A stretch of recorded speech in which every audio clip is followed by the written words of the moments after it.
Welcome to the Unbecoming Hub podcast.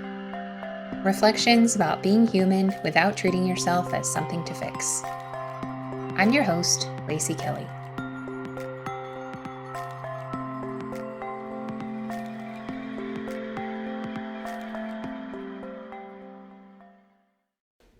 So I was looking up some stuff for a different podcast I did on therapy and the soul, and I came across a story in Greek mythology that I didn't know was connected to the word psychology. I mean, it kind of is in a roundabout way since it comes from the word psyche, which means soul. But that also has a story, which I didn't know. And my husband's going to laugh at this because he's all about Greek mythology. And here I am not knowing about the story of Cupid and Psyche. But I just thought it was so cool. I wanted to talk about it for a minute. Because in the process of unbecoming, the first principle is wholeness is inherent. And I mean that to mean you're born with it and you die with it, but I also think it extends beyond the human life that inhabits it. The inherentness of it is infinite. So it itself never dies and is never born, but we inhabit it in our human condition. And the story of Cupid and Psyche in Greek mythology, which I didn't know, is actually a story about the soul, the journey of the soul. So I'm going to read the little Google snapshot of it in case other people don't know, because I didn't know. Here it goes. The story of Cupid and Psyche is a tale of love, jealousy, perseverance, and often interpreted as an allegory for the soul's journey to happiness. The beautiful mortal princess Psyche incurs the wrath of Venus, who sends her son Cupid to make her fall in love with a monster. But he falls for her himself, whisking her away to a magical palace where she can only visit him in darkness. Driven by her jealous sister's advice, Psyche's curiosity leads her to light a lamp, revealing Cupid's divine form, causing him to flee and leaving her to face a series of impossible tasks set by Venus, culminating in a journey to the underworld before she is finally reunited with Cupid and becomes immortal. And I just think this is so cool. The idea, like, you can only visit him in darkness. Like, he falls for her, visit only in darkness. And if Psyche's the soul, it's like we are living in darkness to, in the language here, the divine. Or in, could be any language. God, the universe, whatever makes you feel comfortable. But whatever that is life and alive and infinite that we all are, we live in darkness to it. Like, we don't really know it's there. And the soul's journey is coming home to that. I think it's more like the human journey. Human journey is coming home to that fact that the wholeness inherent within all of us is not just limited to our body in this time, but it connects us to something so much bigger than our human life can hold. And, here Psyche reveals Cupid's divine form, and then she's in the series of trials and tribulations, impossible tasks, they say, culminating in the journey where she's finally reunited with Cupid. So it's like we go through the human condition and there's no way around that. And it's kind of funny because I think we forget we're alive as we're living, and we think we can outrun the human condition or manage it in some way, or only have the good and throw away the bad and all the control we try to exert over it. But, we're human in the human condition. And the whole point of it all, like the meaning of it all, is to come home to the wholeness within.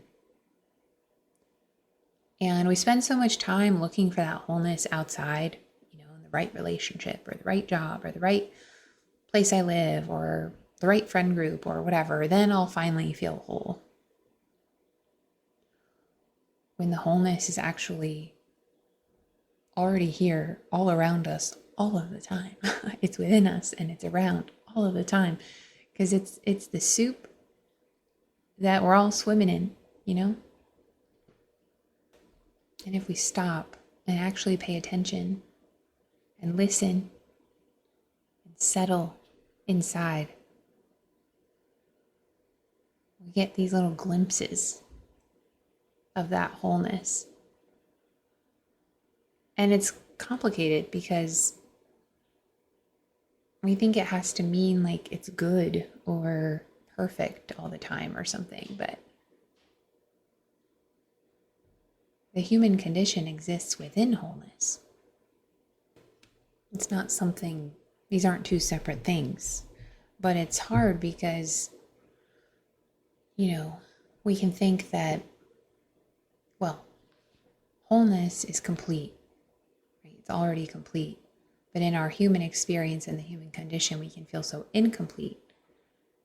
So we look outside to feel complete instead of looking inside or behind or above or any other point of orientation.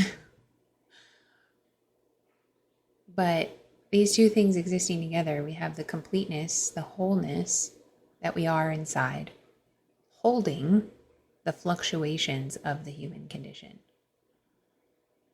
The incomplete, the imperfect human condition fluctuates within this wholeness. We are the wholeness, but we can mistake ourselves for the identity that we had to adapt, or the adaptations we had to have in our environments, which we mistake for identity, which then we mistake for who we really are. And then depending on how those adaptations play out, we use them as evidence against ourselves to prove that there's something wrong with us. And that's why we feel the way we are. So if we just fix ourselves, then we'll feel whole and complete. So we try to change through effort and force and contorting ourselves into a certain way or our life into a certain experience. So then we feel complete. And it doesn't work. False paradigm, because the premise is wrong. We have forgotten. We're only there in the darkness. But if we let that premise loosen and we are like, okay, wholeness is inherent. It's the essential nature of being human. Born with it, die with it, and it even extends beyond my human life. It's infinite. Now we're a part of something bigger. We're connected to something bigger than just the human condition. And I think in ancient times, like they knew this, still feel it. How could you not? You're living out in nature in the middle of nowhere, like you would be so mind blown by the sun coming up every day. When was the last time you just watched the sunrise and you're like, wow, this is happening? We forget, like we take for granted these little miracles, these little big miracles, I suppose. And I think this is the whole point of it. It's like the whole point of life. The meaning of it all is to find our way back home to that. And it's one of the reasons I get so excited talking about the process of unbecoming, because it brings this into view and questions that premise you've been operating on that tells you there's something wrong with you, you need fixing, and that wholeness is somewhere outside of yourself.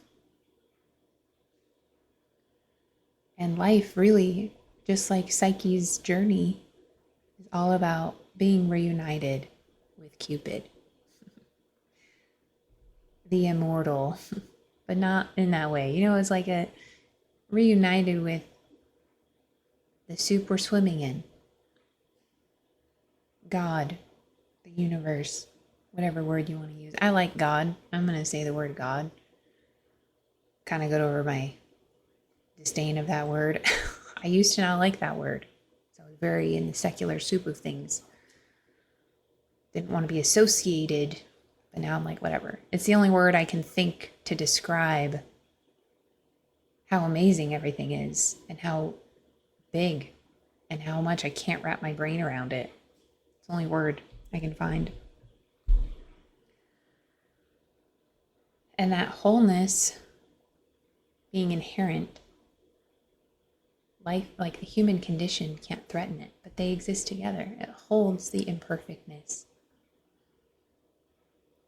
because it's complete. And in that way, the human condition is also complete and perfect. Even when it's imperfect, it's all happening as it should. It can bring so much peace inside.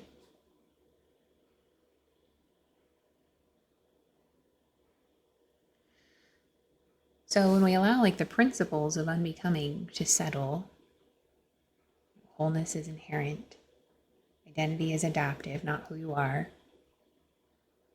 capacity is inherent to being human, the capacity for experience. It's not a skill you have to develop, it's just here.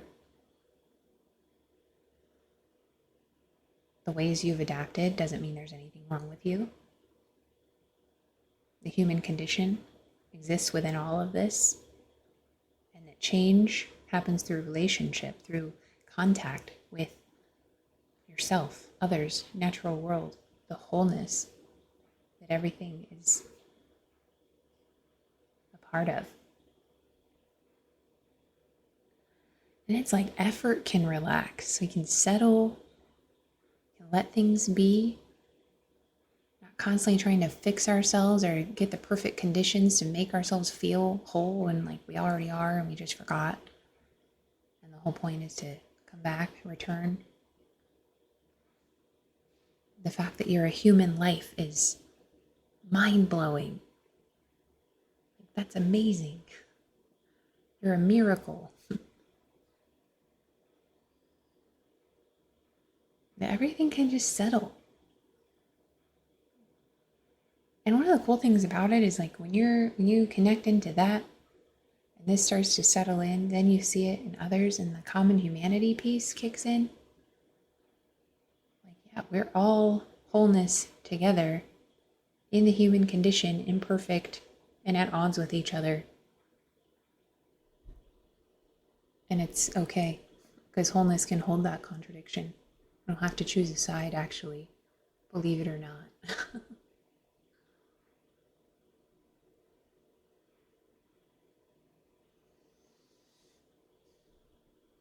So, we're all Psyche, finding our way back to Cupid, it turns out.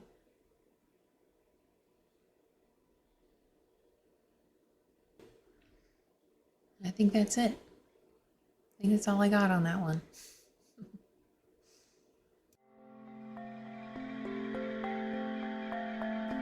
You can find more of this work at theunbecominghub.com. Until next time.